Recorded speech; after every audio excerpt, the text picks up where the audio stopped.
Hey guys, this is the Betamax Man. This is a pretty cool Beta Hi-Fi Betamax VCR from NEC. This is a model, what is it, a VC N70EU. This was a high-end machine. It was a 4-head machine, so it had good pause and it had good slow motion. So some really cool effects. This thing had a couple of different problems. One, it had some loading problems, and number two, it had some electronic faults where it was playing tapes back in black and white, and I had to get this thing restored. And it turned out that not only did the video board need to have some new capacitors put in, but it also had a IC that had went bad. So when I done all that, this thing is back to restored working condition. So we're going to go ahead and go back in time, and I'm going to let you see what I done to get this thing back up and running. So here we go. Let's get on to the video. I just got in this NEC Beta Hi-Fi. It's VC N70EU. The front faceplate is all busted. All the tabs have been broken off in shipping because the guy didn't ship it properly. He put just a tiny bit of bubble wrap around the VCR. He put one piece of bubble wrap around it, and then he put stupid peanuts in there. And so that's not gonna protect it. So I'm gonna have to re-glue some of the tabs, the mounting tabs. I'm gonna have to fix. You can see all the mounting tabs are all broken, so this thing is just falling apart. And so I'm gonna see what I can do, but I'm gonna have to push the buttons manually here. Let me plug it in, and we'll see if we can get a tape to. There we go. We can at least get the power button to come on that way. So we'll just plug it in. I've got it going to the. We'll just plug this thing in. I'm gonna put a. I gotta get a test tape here, and we'll test it out.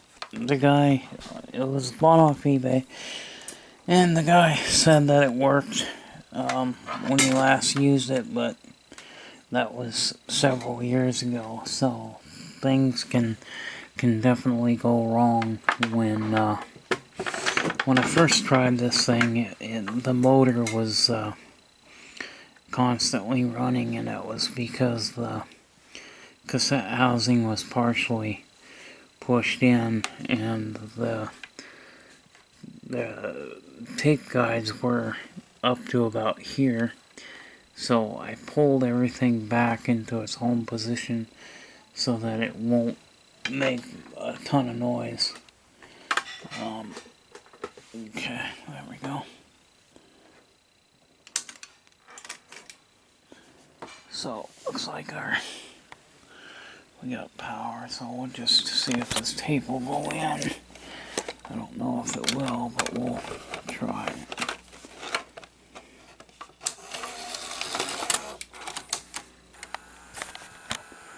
This belt is slipping.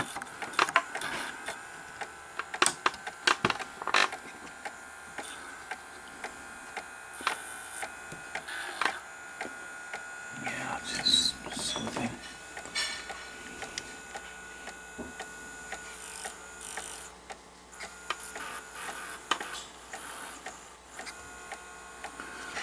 Yeah, it's probably got a belt that's just, it's not, I don't know if it's not. Yeah, this is not doing anything. So this belt is just slipping, and this bottom pulley isn't doing anything.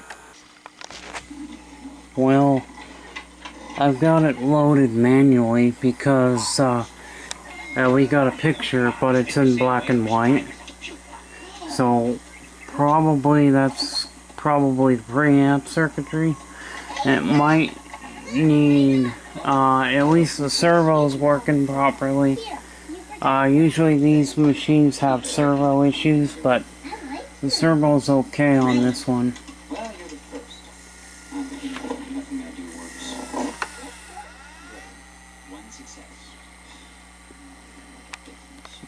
But I got it playing. You see. Being little's not such a bad thing. Yes, it is. No, it's not. It's not.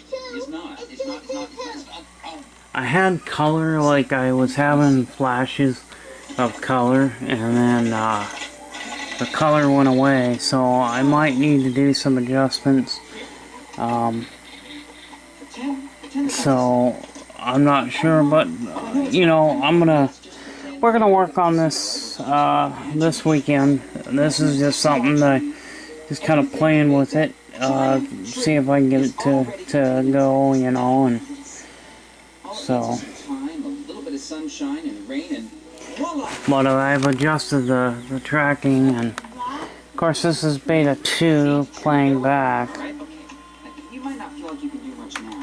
But I gotta get the front panel back. I gotta get this front panel fixed, because this is all the mounting tabs are all broken, and so every one of the mounting tabs are busted on this thing because they shipped it incorrectly. So, but yeah, I mean, I can take the cover off here, and I can, if I adjust the tracking, I'm not gonna get any.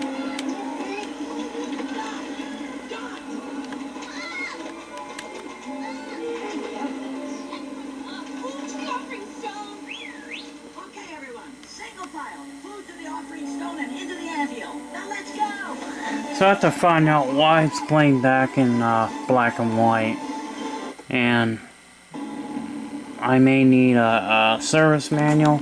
And at first the pinch roller was crunching the tape at the top, and now I've got it to where it's playing fine. But yeah, it's been crunched. Anyway. So I'm working on the replacing the motor.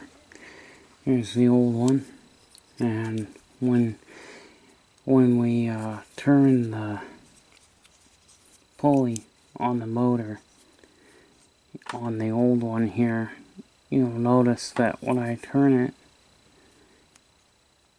it ain't turning the gear at all.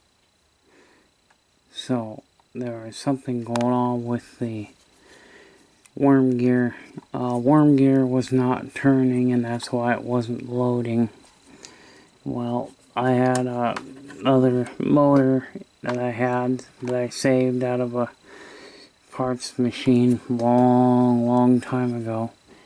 I had one that an NEC beta, oh, looks like my wire came off. Oh, I've got to resolder that. Let me resolder that wire.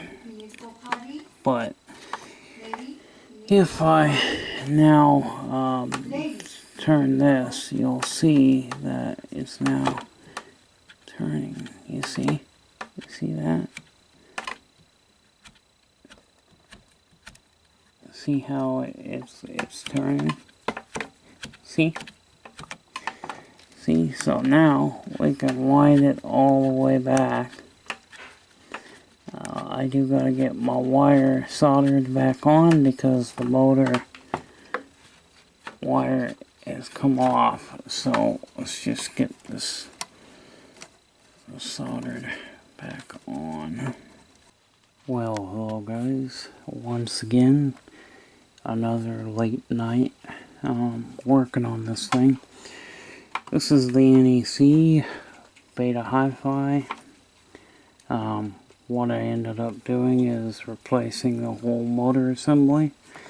I had a parts NEC parts deck part machine that I took parts off of, and I've scrapped the machine. I don't even have that machine anymore, but what I did do is pull parts off of it that I wanted, and this motor assembly came out of it, and so it finally came into some use for me.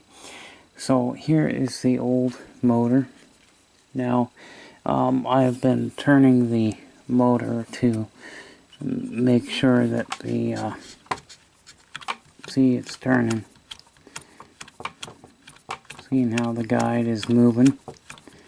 Okay, so on the other one, this other one, you would turn the pulley, but the worm gear wasn't doing anything. And see, you even turn the pulley and the worm gear is not moving. The worm gear is not doing anything. And so yeah, I got the new one, but yeah, see, this is not doing anything. Like, it's not even moving the worm gear. The worm gear is just sitting there, so the shaft is just free spinning basically. But that's taken care of. Next thing I want to do is, I've also got a new belt on there. I'm going to need to put a brand new belt on this cassette housing loading motor here, because yes, it is working for now, but eventually it will fail, and it'll probably fail pretty soon.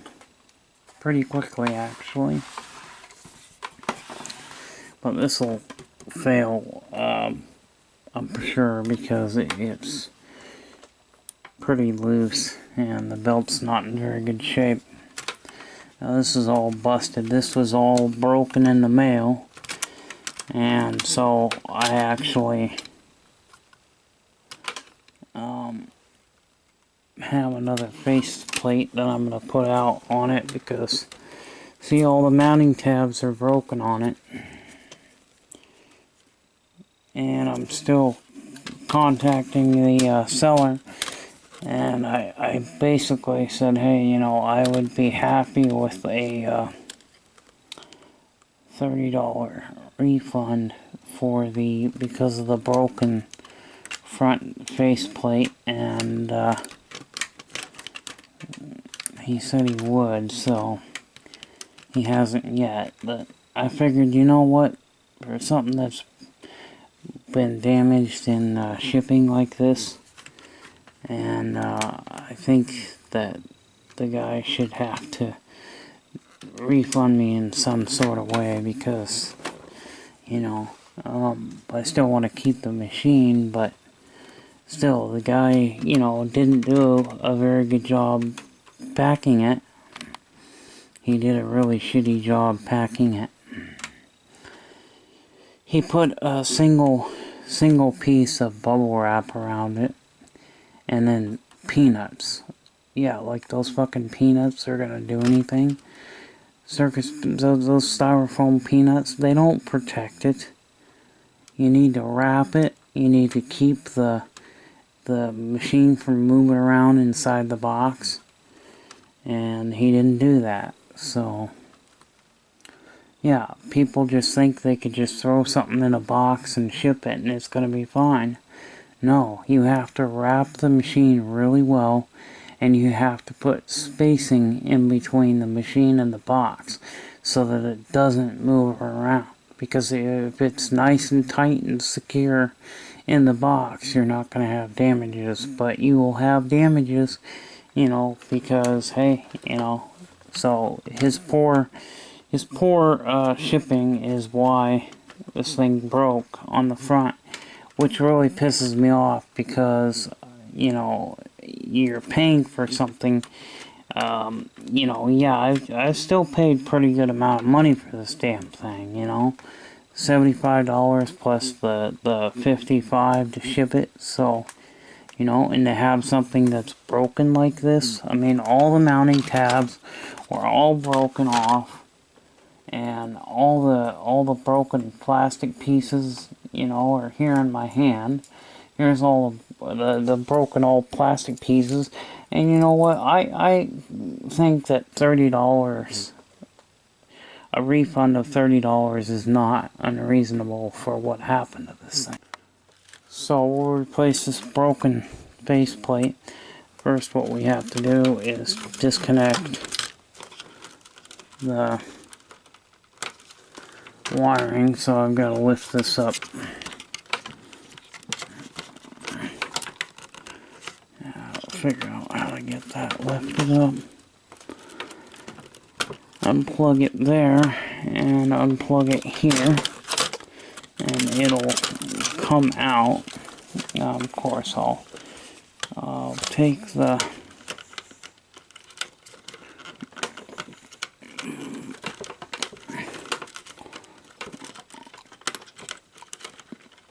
I have to unloop the wires.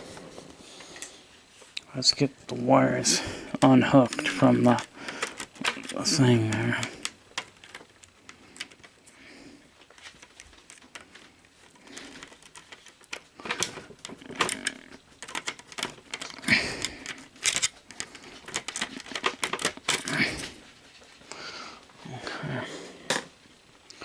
There we go. Now we can take the broken faceplate off. And, but yeah, I mean, look, all the tabs were broken. That's the only tab that survived. This tab is broken over here, and this one's broken. So the reason why it won't hold on, and look, there's a crack right there. A crack in the filter. In the plastic filter. So at least it's still got a good door, but this is also busted all to hell. So this is all broken, and it shouldn't be, but look at that. See, that tab's broken, and the tracking knob broke and came off. That was in pieces, so now I'm gonna have to replace that. I've got a replacement knob here that we'll put on here, and we'll replace that. And then we've got a replacement cover that I can put back on.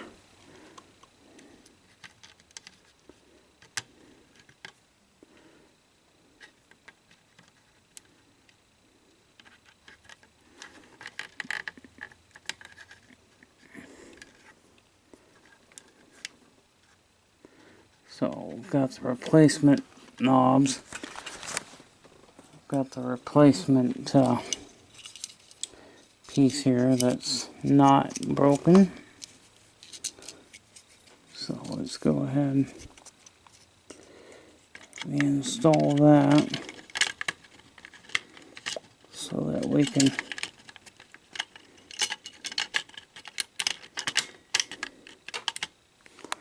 kind of doing this one-handed, but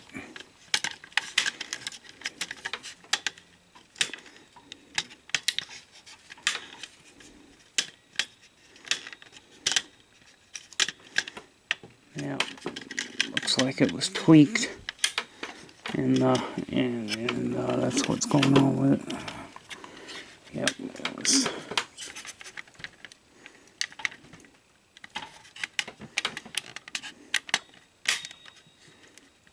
There.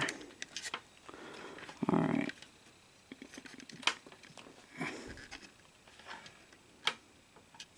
However, that button there is fix that little button there behind there.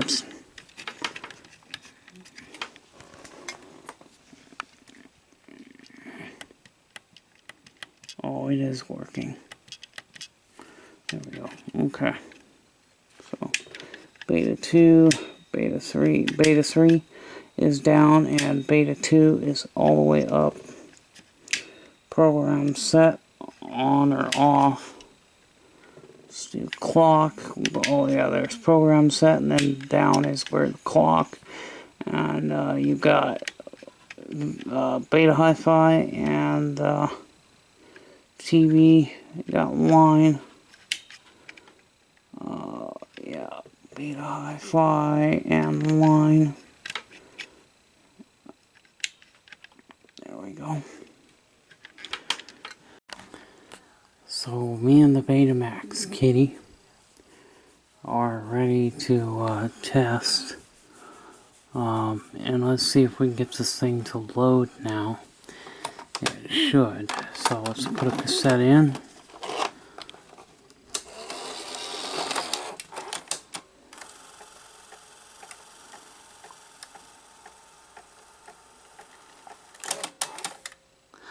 It's pretty slow, which tells me that the belt is too tight. So probably because it's a thicker, heavier belt.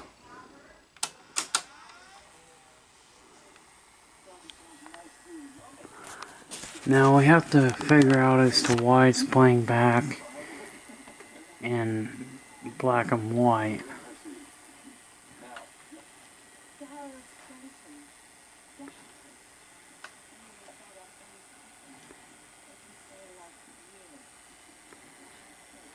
This is not hi-fi, this is mono.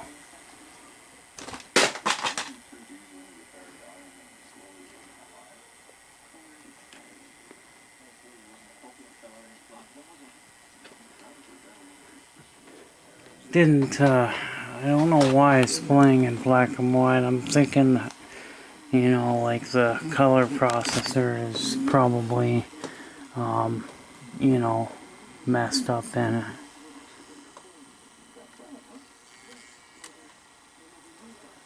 But it is playing.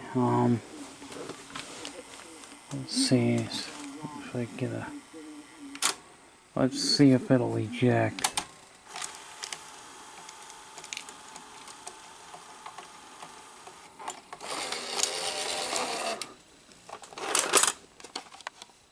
Well, it seems to work mechanically now.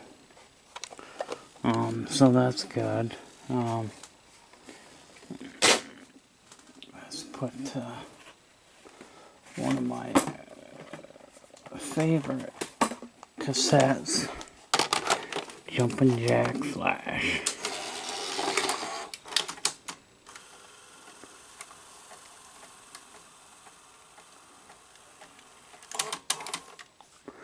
It's a little too slow.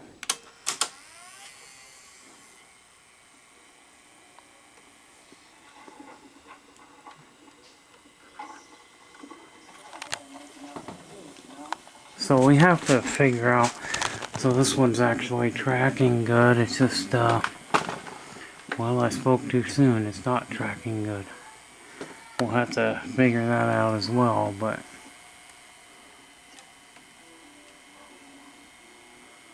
this tape is pretty old though.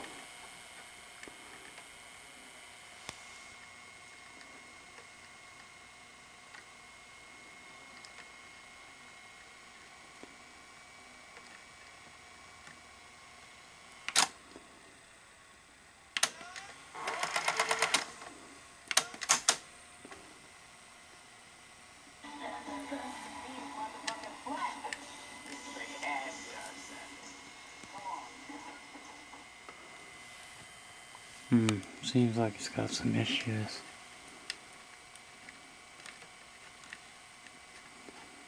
Well, we're going to do a real table loader servicing.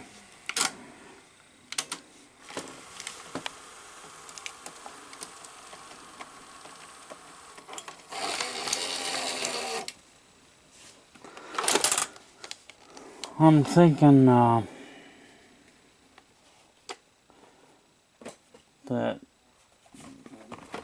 the video, the chroma board, the board that does all the color processing,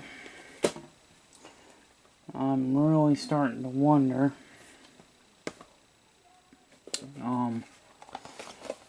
if that's what's causing it to play in black and white. And usually these things have servo problems as well. They're pretty well known for having that. So I've got another cassette. Let's play A Bug's Life.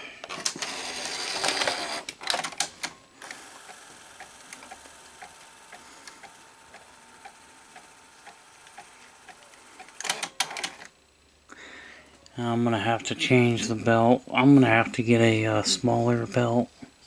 I mean, not a smaller, but a little bigger neck size up. Wait, I do have the next size up. I could put another size that's just a slightly larger, because this belt obviously is too small.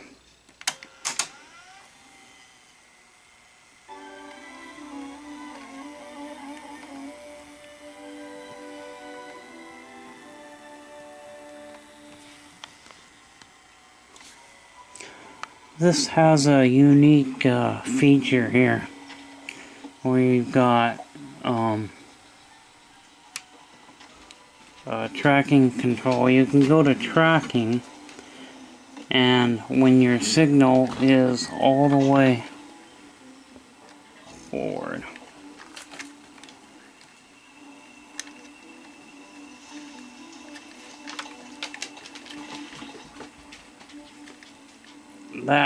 that tells you got good tracking.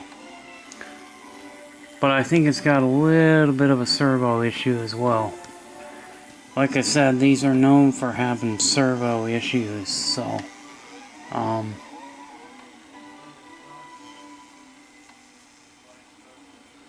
so this one's gonna need an overhaul, you know. Since we have to find out why the machine's playing in black and white. So why is the color not happening? Because this is displaying the luminance signal is just fine, but we don't want to watch movies in black and white. But it's got this unique feature where if your tracking is all the way over, then you've got good tracking, and then you got the VU meters.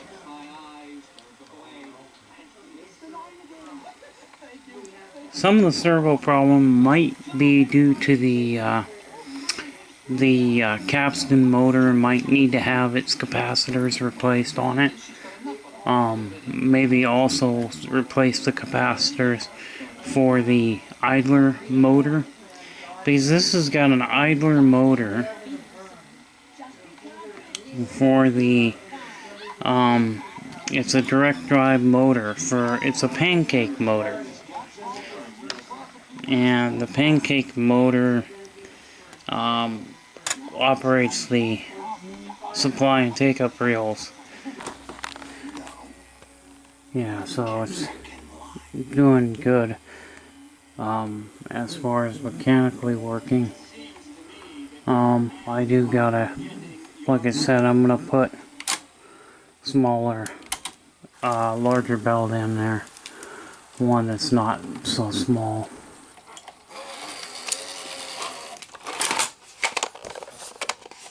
Okay, so yeah, let's get that taken care of, because that's one of the main issues is that that's concerning me right now is that belt, and then of course the video. So it could be the chroma board, it could be the well, it might be have a problem in the preamp circuitry too, I don't know. Yeah, so here's the belt that I had in there. This is the belt size that I'm gonna put in there permanently. You can see that it is just a hair larger and in comparison, and I think it's large enough but yet small enough to give us good torque but yet not bog down the motor. Yeah, okay, so we changed out the belt, so let's just see what it's like now when we load it.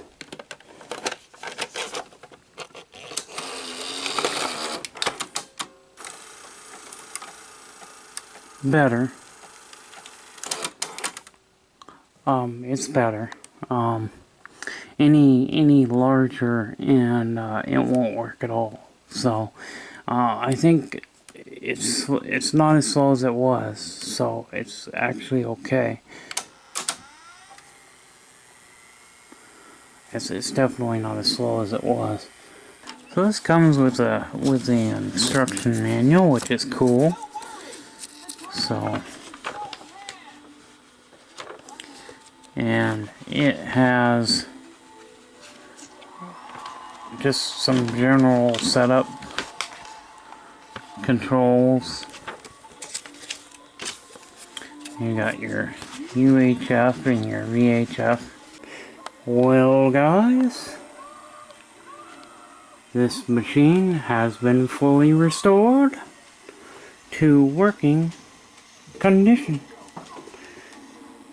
If we go to pause, you can see a good pause. Now we can go to play, or we can stop, play again, and now we have video. We have video, and this doogie has decided that she's going to come in anyway, even when I don't want her to. Well, I mean, of course she can always come in. I just meant that I would have wished that she wouldn't have pushed her way in between the machine and me, but you're on YouTube, lady. This is lady. She's this is a black lab and Newfoundland. Yes, this thing is very, very good. Operational. Excellent. Now I know what your next question is. Now, how did you fix the color? Well, I know that a lot of you think that it was capacitor. Some of you might even think that maybe it was a transistor. Maybe it was a resistor. It was an IC chip. An IC that was causing the problem. So one of the ICs had failed. Well, one of the things I like about NEC's beta machines, I had a NEC Super Beta, which was a parts deck, and then I had one that I restored and is fully working, but I got rid of it. I sold it. Don't have it anymore, but that parts deck I still have, and I was able to pull the board and get what I needed and put it into this, and voila, we have color. We have color, ladies and gentlemen.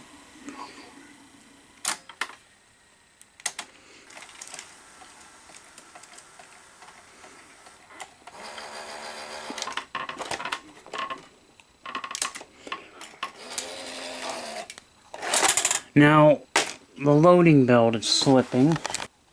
A bug's life. Remember the last time we seen it? It was displaying in black and white. Well, now we get to see it in color.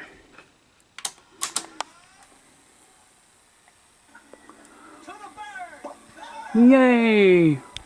It works! Now, I've also got some questions. I've had a couple people ask me, hey, you know, I got a beta machine, can you fix it?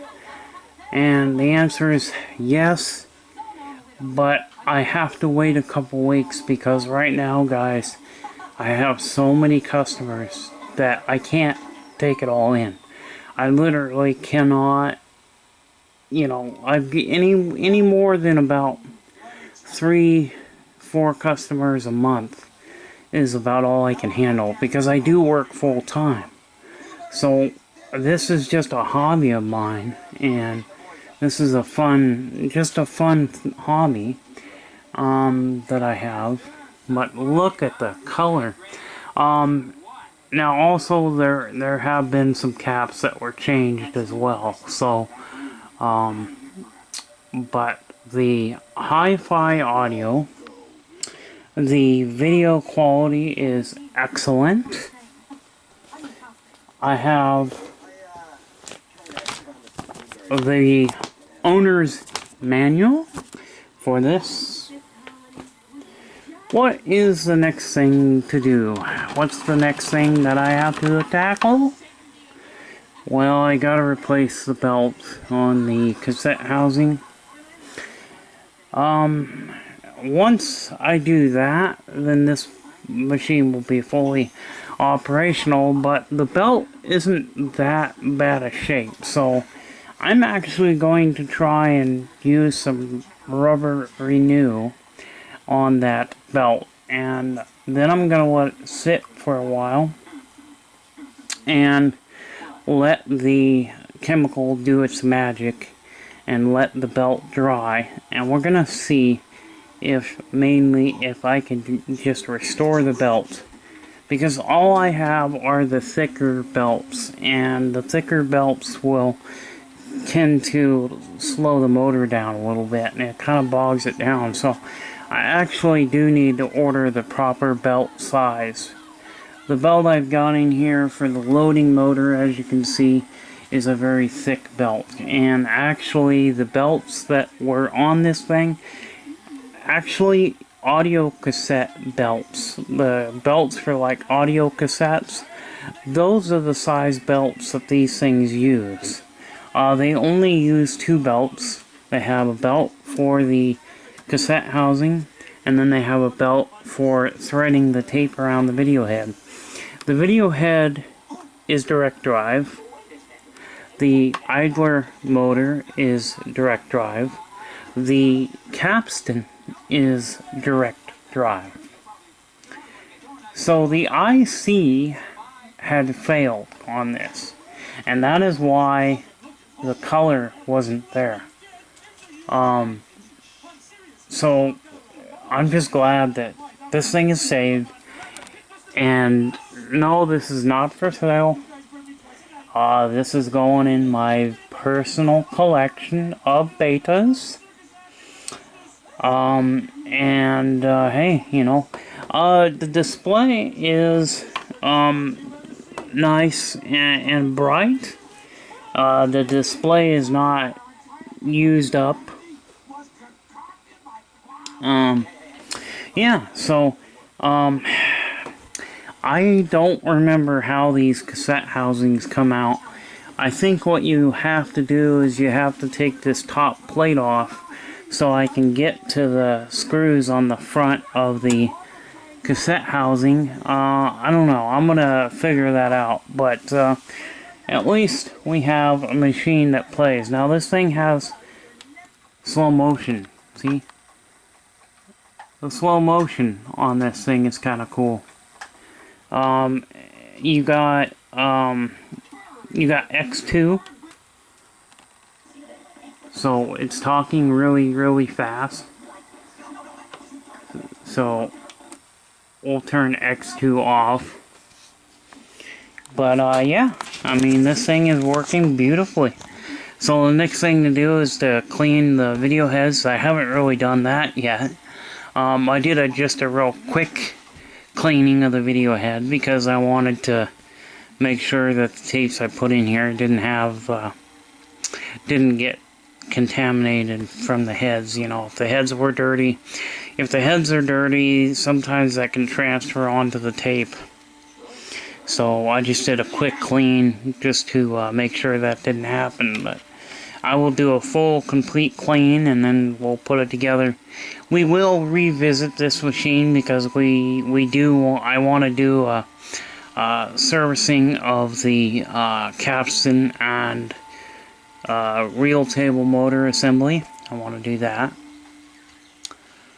Yeah.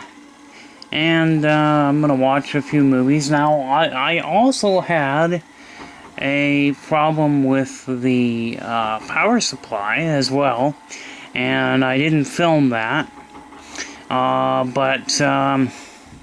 Unfortunately. But where I had no power light. And here's what it was. It was this connector on the back here. This connector, there were the 3 solder connections on that were cracked and broken. So it had a solder connection that cracked, and I lost power to my mechanism. I lost all power going to the VCR's mechanism, the main workings, okay? And that was because that connector, the cracks happened, and sometimes with age, solder joints will start to fail, and you need to re-solder them with some fresh solder. You can reflow the joint with the existing solder, but I always recommend that we add a little new in with the old to get a good solid connection. I've had a couple of you ask me if I would do like a video on how to solder, and yes, I'll probably do a video on that. I haven't had too many requests for that, but I will try to give you like a beginner's starting video on how to solder, and what I want to show you the difference between a good solder connection and a bad one.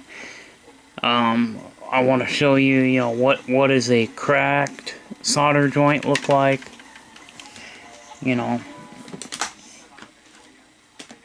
versus, you know, what a good one looks like. But, yes, I do want to do that. I would like to do a video on that so that I can teach you guys how to solder. For you guys that don't know how to solder, you know, if I could just do a quick tutorial on how to solder. Soldering is actually not as hard as it sounds, or as hard as it looks. It's pretty simple. Oh shit. Where'd the cassette housing go? Oh, there it is. Okay, so, believe it or not, let's take a look at it. Sure enough, there's only 2 screws holding this thing in. It's these 2 screws at the back. Now, I would have thought that NEC would have at least had a 4-screw system, but they didn't. Just these 2 screws at the back. So, next thing we need to do is take the belt and replace it. Now, here's the thing. I don't know if the size belt that I have is going to work on that or not. So, I have to just see if I've even got one at this point, because I don't know if I do. Here's that belt, that smaller belt we use, so looks like that's going to be big enough to do the job. So this is a brand new belt, by the way. So what we have to do is just take the screw loose out of here, and then this motor assembly will come right off, and the new one has been installed. Basically, all you do take that screw out and this whole assembly plate will lift off. Also, the it'll be free from the pull that has the worm gear. So the worm gear will be you pull the worm gear out of its socket there. It's got a little plastic piece that the pull slides into. Yeah, and then this is the old belt, which it doesn't look really misshapen, but it's definitely starting to dry.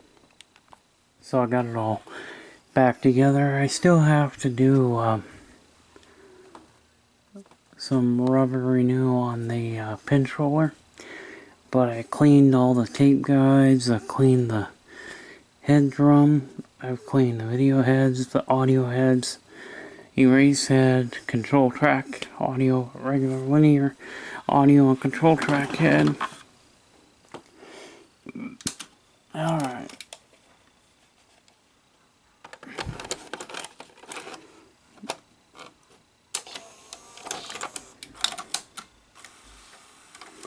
At least now I don't have to worry about the belts slipping.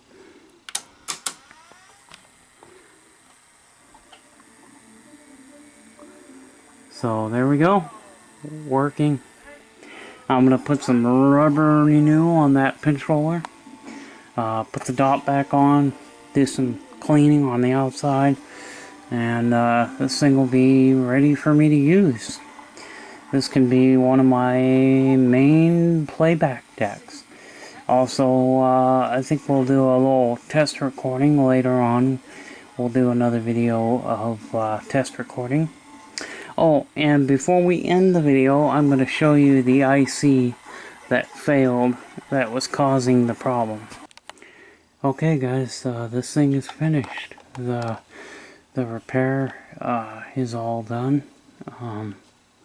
So the only thing left is to show you the IC that I suspected was the fault of the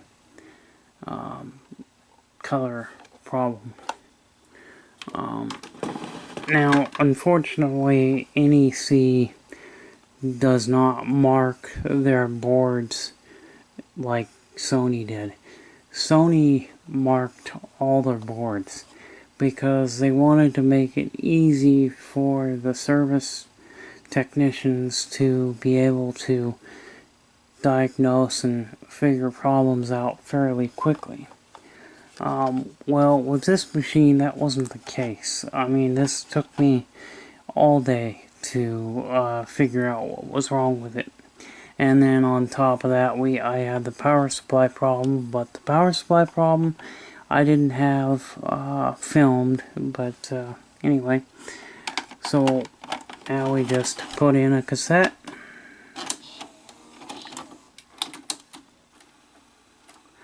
And when it's done loading, hit play.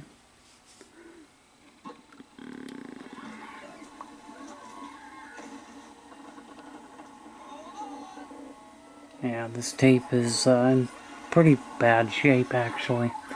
I'm surprised the tape is playing as good as it is because it's not in very good shape. But anyway, yeah, we got the the owner's manual, not the service, but the owner's. I wish I would have had a service manual for this because it would have made things a lot easier, but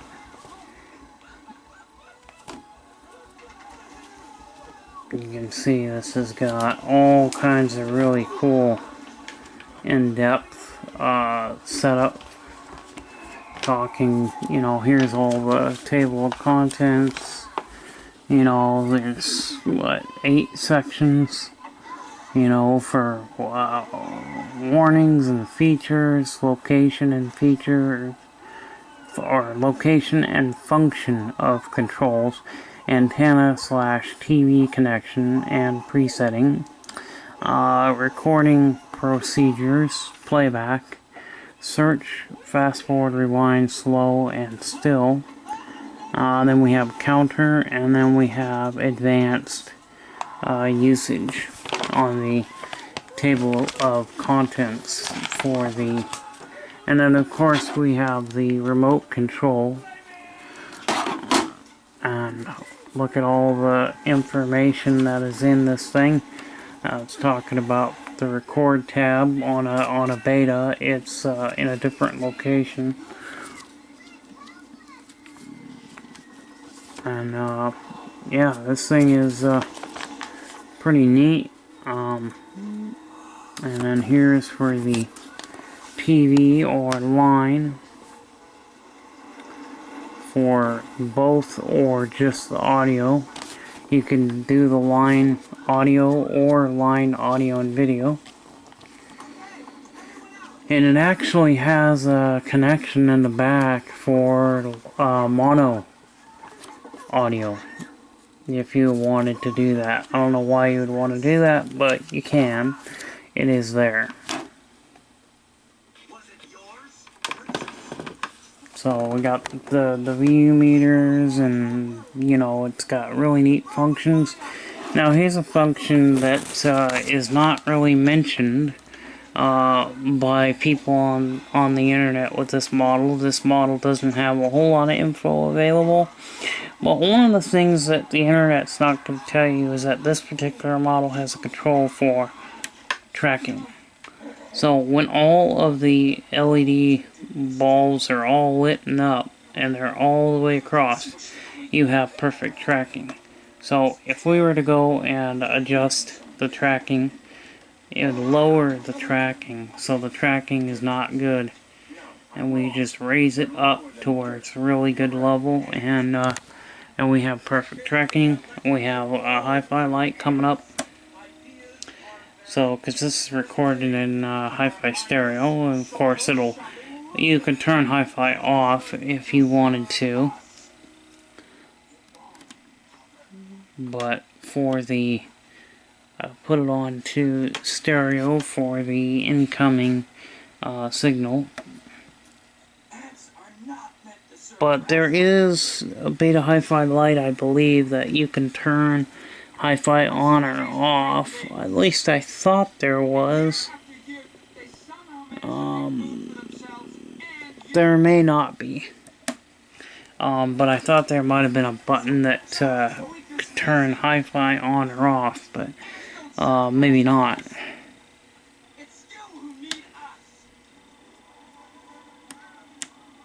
You do manual, auto. This is for the VU meters for the input. These will adjust the volume when you set it to manual.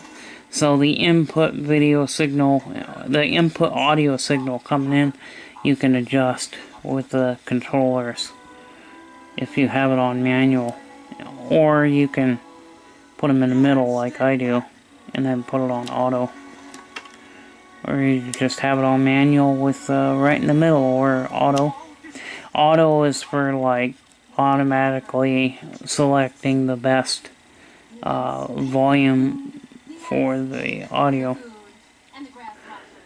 But you go manual, and for the input audio you can you know, raise or lower the volume, but that's only affects the input audio signal. It doesn't do anything for playback, because for playback it goes automatically into the auto function for playback.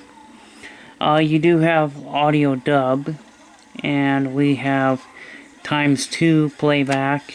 We have slow, so it'll go slow. It goes into the slow. If we adjust the slow tracking, it'll get the best adjustment for slow motion.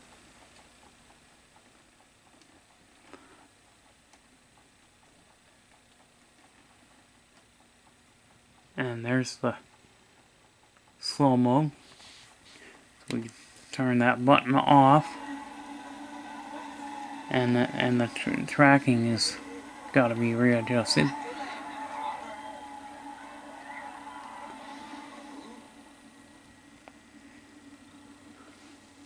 So, anyway.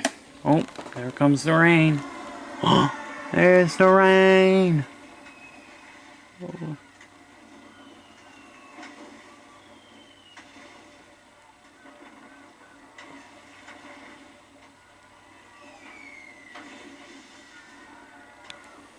Yeah.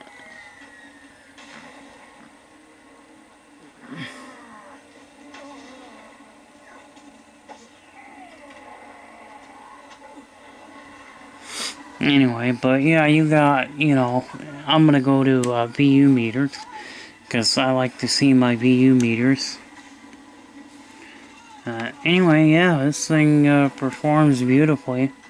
You got your counter, so time. There's the time, or go to the counter. If I want to set the clock, I go set clock, and then of course you do your what day it is and the week and all that.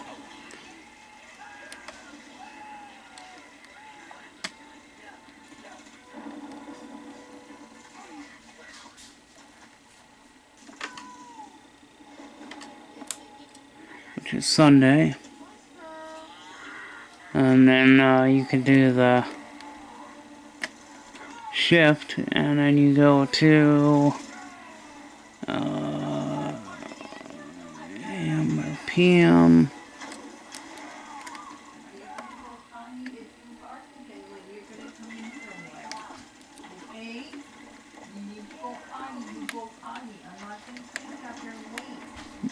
Yeah, I'm not sure. I'll have to read the manual for the clock setting because I don't know. But so this was the IC that was causing all the problems, and as soon as I replaced it, and of course I don't know if you can see it or not, but I've got a little arrow pointed to a little dot. That's because this is pin 1, and so that's why I marked that. But this little bastard right here was the cause of my problems. And it just goes to show you that it's not always a capacitor, it's not always a transistor. The two most main components that fail are capacitors and transistors. However, ICs fail too, you know. They don't fail as common as, you know, a cap or a transistor or a resistor. You know, in fact, one of the projects I was working on, it was like a 5 ohm resistor that was bad on, and I don't remember what was it, a VCR or was it a Laserdisc player?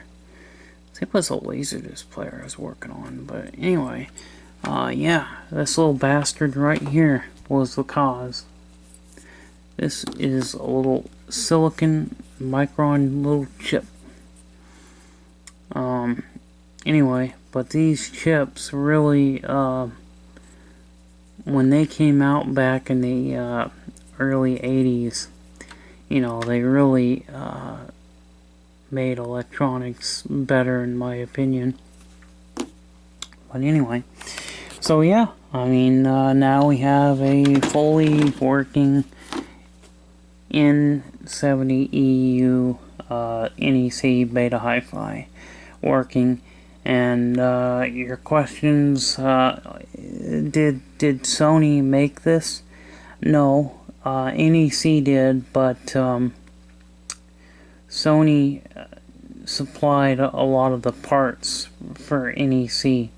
You know, like the motors are Sony's, the video head is made by Sony, the head drum is a Sony. It's, you know, got some characteristics of a 711 chassis. You know, 711B, it's closer to the, this is probably a little closer to the 711B, just simply because it has a loading, it has a motor with a couple of pulleys and a belt, which threads the tape and unthreads it. And so in that aspect, some similarities are to the 711D and also the 711B, because when it comes to the idler motor and the idler gear setup, that is basically the same as Sony's 711B. So 711 chassis is written all over the inside of this thing. It has, you know, its own unique build, you know, but very happy with this machine. I was very excited when this thing started displaying a color image. And the only thing I can think of is that this came out of the color processing circuitry. So that's where it came out of. But anyway, luckily that parts deck had an IC that was the same as what I needed. So we're gonna end the video, and I know that, you know, yes, some images are at night, some images are of me working on this was during the day. I work, you know, the swing shift, so I'm usually up all night.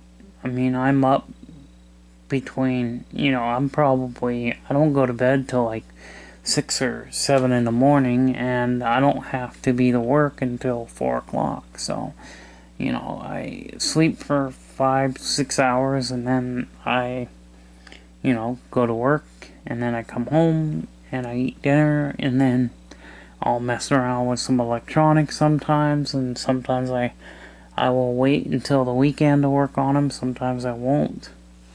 But I'm hoping to get another machine soon coming in. I am starting to sell again on eBay. I haven't been selling for quite a while. Now I'm starting to sell, and the SL810D, that one is going to go to its new home. That one is sold, and is going to be, I'm going to get it ready to ship tomorrow, and I'll send it out, and he'll be a happy customer, happy camper, I think. So, but this one, I don't think I'm going to sell. I think this one's going to go into my personal collection of beta decks, because I just love the way it looks and features that it has. You know, it's just a really awesome, unique beta hi-fi. I don't keep the non-beta hi-fis. If the machine goes into my personal collection, usually they are beta or hi-fi, or they're super beta hi-fi. So they're either hi-fi decks or they're super beta hi-fi decks. I very seldom, except for the SLO 420, that is not a hi-fi, but it does have linear Dolby stereo, and it looks like the 2500, but it's not. You can see the SLO 420, which I featured on this show not too long ago. That one is in my personal collection of betas, just simply for the fact that it is a unique piece, and it can only, you know, it has linear stereo, which there weren't very many linear stereo beta decks that were made. They were mainly industrial use if they had that feature, but Anyway, that's gonna end the video, and I know that this video was quite long. I try not to have them be that long, but sometimes they end up being longer than I would hope. And I think the longest video I've had was like an hour and a half, and so this one's probably closer to an hour, and didn't really show too much, other than, you know, really talking to you and explaining as to what I did to get this thing going. Maybe one of these days I'll invest in a really nice tripod setup so that I can actually film at a down angle like that for when I do my repairs, so that you guys can see everything that I do, because not everything that I do is on video, mainly because I don't have a tripod, and some things require me to have two hands. And so I basically just explained to you what I've done. Some videos I'll show you, but yeah. So hey, you know what? That little bastard right there was the cause of the whole freaking problem. I also did put some new capacitors in as well, because there were some that were bad. Some of them were leaking, actually. I did have a few leaky caps, and they were Rubicon. So Rubicon usually makes pretty decent low-end grade caps. But these were 85 degree from the factory. Now, why use 85 degree? I mean, I guess you wouldn't have to, unless you're in a power supply. Power supply should have 105 degree no matter what. If it goes in a power supply, you need to have 105 degree. But I've seen these factories that put these low temperature capacitors in, and I almost wonder if the companies did this on purpose, knowing that they were going to eventually get so hot that they would go out. And I'm wondering if maybe the factories did this just so you would bring it in to have it serviced. And that's just my theory, that's just my belief. And as to what somebody keeps texting me. Anyway, that's my theory as to, you know, why they might have put 85 degree in, because maybe they did that so that you would, you know, that's my friend contacted me.